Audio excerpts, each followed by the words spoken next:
here. So I'm going to bring up the question for the team. So question in our questions from the team channel, kind of a two-parter. And I'm going to maybe not read it verbatim, but kind of rephrase it a little bit. So Yeah. essentially the question is, when it comes to our perspective on a hill that we would die on, we always talk about this at CS2. It's like, what hills would we die on?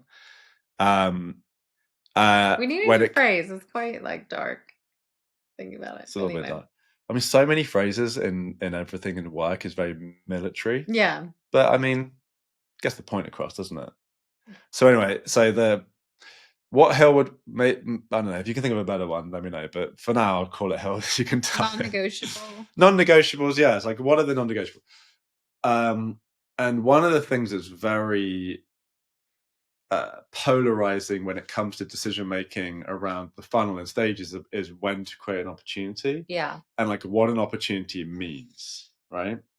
Yes. And so this question came up, and I've actually got some first-hand experience with this. One of the clients that I've been working with, I would say they create opportunities very late. They create opportunities basically when there's a POC that's been agreed with the client, or there's already pricing sent to the client.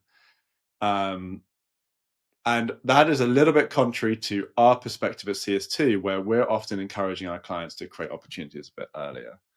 So the question is this a hill that you should die on? So, and maybe I'll explain a little bit more. So with CS2, our perspective is often our starting point with clients is create an opportunity at meeting scheduled. When you book a meeting, there's a lot of benefits. It forces earlier lead conversion into contacts. So your sales reps are work in contacts, you get contacts under the account. Most sales reps, most of when the meeting's booked process is to align the SDR and a sales rep on that account and that buyer. And a sales rep generally wants to just have an opportunity queue and not have to worry about looking at leads and stuff like that. It ensures that when the SDRs, who are much better at following process than AEs, are going to create the opportunity the right way, probably from the lead or from the contact, and that will tie all the marketing activities centered around that lead and contact to that opportunity. Much better for lifecycle tracking, being able to track back the where and the what for that opportunity and that pipeline. So there's a lot of reasons why we do it, but is it, I don't know, what's your take? Is it a hill you would die on? Is it a non-negotiable, or are you more open to lots of different approaches to it?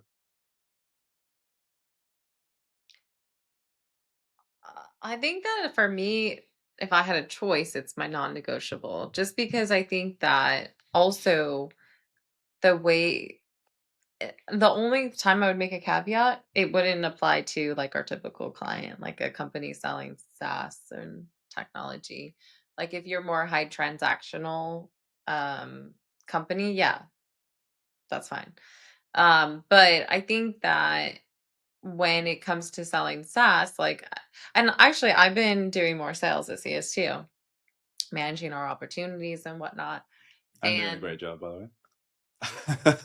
And I feel like starting it at when there's been a meeting, and actually for me, I kind of started even before that when I identify it because our process is a little bit different. But starting when there's been a meeting, I think is the right time to do that, because otherwise you're just saying like, okay, what's the prior stage for that? A working stage. If there's just like you want to know like where's been that handoff, or like when are you now have like engagement from that company, and yes, that could be a stage but not an opportunity. But I think like all the reasons why you said, but this is create an opportunity is that signal to then start doing things that sales is really good at, which is um selling and doing a demo, doing a meeting, um identifying other key stakeholders, another thing that they should be doing. Don't rely on a junior person to go do that.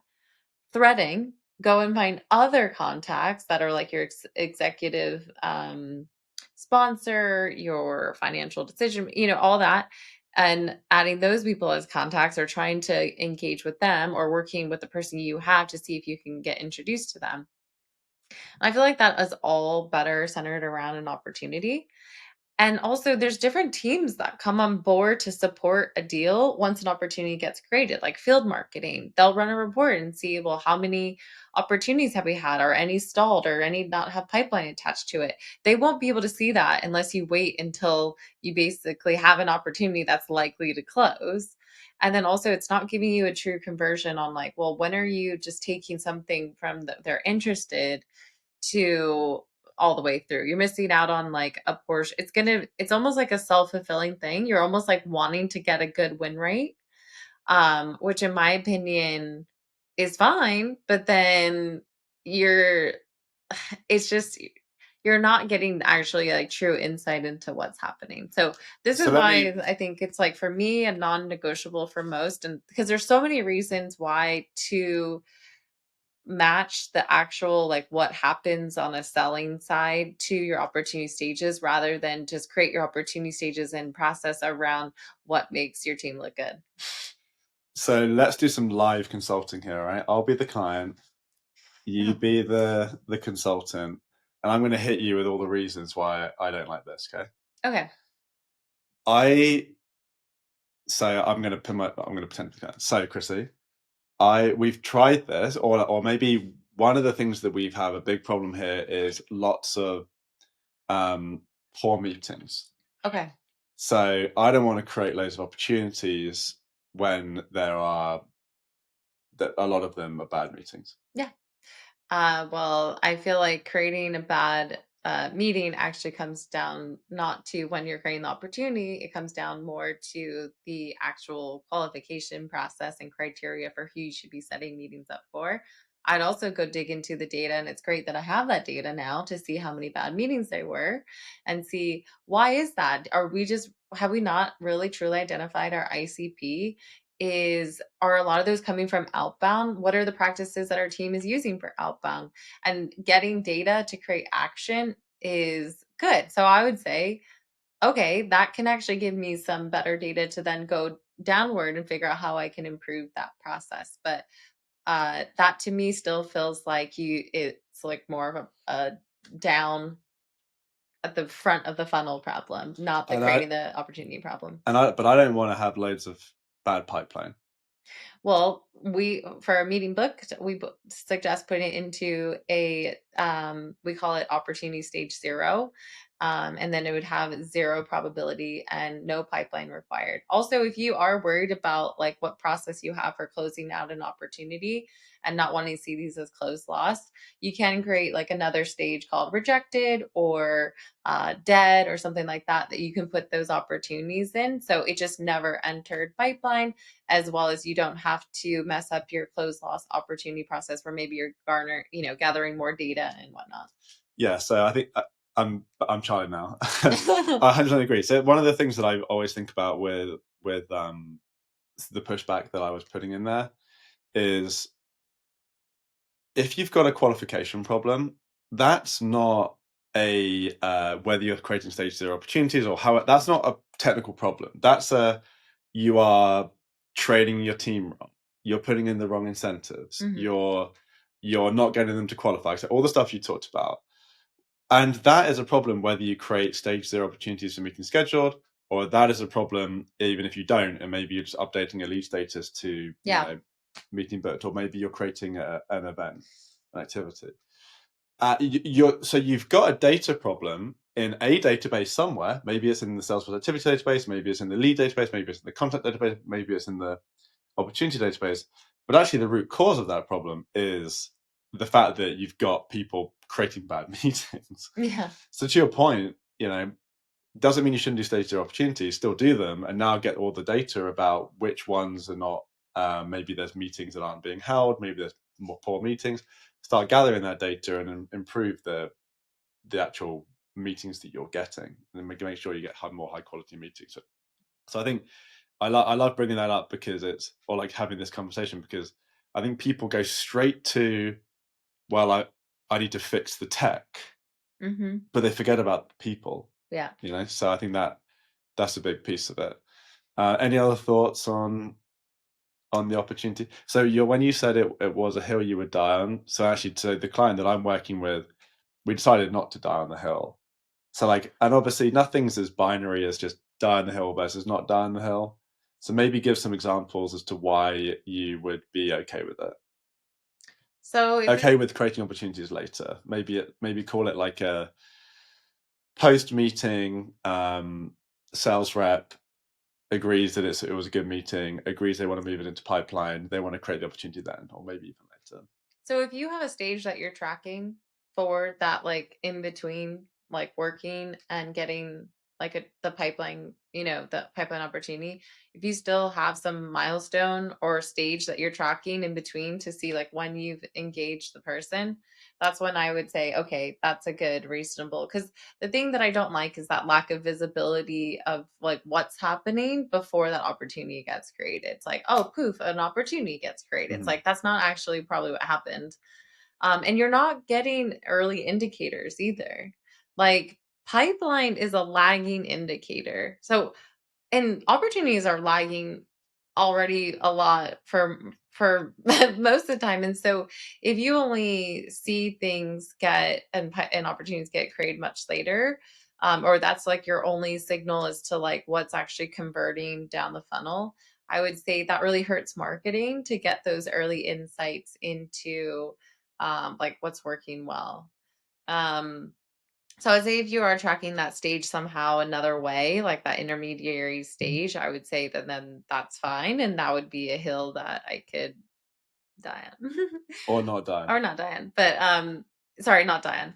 And then I think secondary is if your whole sales team was just enabled on this process and it's gonna be like moving mountains to get rid of it, and at least they're creating quality opportunities, then I would say that that is fine. But I still would go back to my first requirement of like needing to track like a stage in between. And that's the situation that we're in right now with this client, right? Where the sales team has a process. It's somewhat new, but then also somewhat bedded in. Hmm. And and this is where, back to my point earlier around finding a partner that can really help you navigate the change is Yeah. important. Yeah. And knowing when to die on the hill and when not is like, yes, we have strong opinions on and they're not just opinions, they're like, backed on doing this with dozens of clients now. Strong reasons why we choose to advise certain things. But to that point, you know, there are still a lot of ways to do things. Yeah. You need people that have navigated that nuance and then can go, okay, well, I see what you're doing and I've done the discovery process. I haven't just started building, I've actually figured this out and I'm going through solutioning. And I think that maybe we keep the way that it is today because it's going to create too much drama at this point of your maturity cycle. So um, so I think that it's almost like an unexpected reason, isn't it? Because most people think like, oh, you should do stage zero opportunities and for this reason, or maybe not this reason. It's very like practical around the data or the incentive or stuff like that. But there's other reasons which are just like, hey, where is the company in the maturity cycle?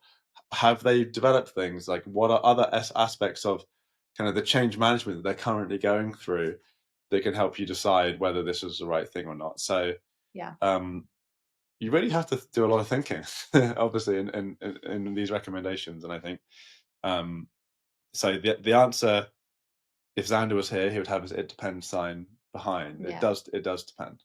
Yeah. I think too, just being really mindful of like, was there a lot of work to create goals around this, that maybe the team is still working against? That might be another reason why I might make a caveat. But I think as long as you lead with educating, like, okay, if you do go down this route, here are all the things that might come up that might make you want to go with our suggestion, just because we've done this a lot of times. And know that like maybe they decide to pivot. We've done that before as well. Like we've had cases where people are like, oh, we only want to create the opportunity once the meeting is completed, not meeting booked. And then they'll then retract on that and be like, oh, we're actually really struggling with measuring all the meetings booked, since it wasn't an opportunity and we're just logging an activity. And so we've had people kind of go back to like, well, that is actually what we were also talking about as part of the solutioning process or like our proposal. And so you can iterate and change the process, but I think giving them all of the data and knowledge of like what they might be missing out on, or all the things that you've learned yourself, maybe having done the process before, is the right thing to do. Yeah.